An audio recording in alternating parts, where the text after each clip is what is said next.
Je vous présente La Pensée aux absents d'André Desvambèze, un tableau peint en 1927 et qui appartient au Musée des Beaux-Arts de Saint-Quentin. C'est un triptyque, donc un tableau composé de 3 parties et qui est un hommage aux victimes et aux douleurs de la Grande Guerre. On y voit dans le panneau central 3 femmes qui sont intimement liées à l'artiste, puisque c'est sa mère, son épouse et sa fille, portant des tenues de deuil et adossées au dos d'une chapelle mortuaire.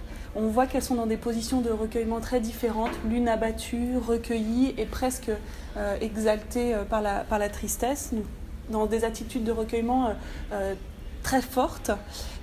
Et ces 3 femmes sont au-dessus d'un cimetière qui occupe la partie basse qu'on appelle la prédelle, et de chaque côté 2 vues qui expriment la solitude des soldats, un soldat lisant une lettre à la lueur de la bougie et des soldats réfugiés dans des trous d'obus. André Desvambèze est un artiste qui a fait la guerre, qui a été blessé pendant la guerre et qui en a gardé des séquelles. Il a été mutilé. Il n'a pas pu peindre pendant quasiment une dizaine d'années. Et c'est seulement au milieu des années 20 qu'il va se remettre à créer, et c'est le premier grand tableau qu'il va refaire. Donc c'est un tableau qui est intimement lié à son expérience de la guerre, et il choisit d'ailleurs de revenir à un sujet lié à la Première Guerre mondiale. C'est un tableau dont il existe 2 versions, une version plus grande qui appartient au Musée des Beaux-Arts de Tourcoing. Celle-ci est plus petite mais présente la même intensité et la même beauté dramatique. À titre personnel, c'est une œuvre que j'aime beaucoup parce que déjà elle est magnifique, elle a une présence, elle a une intensité.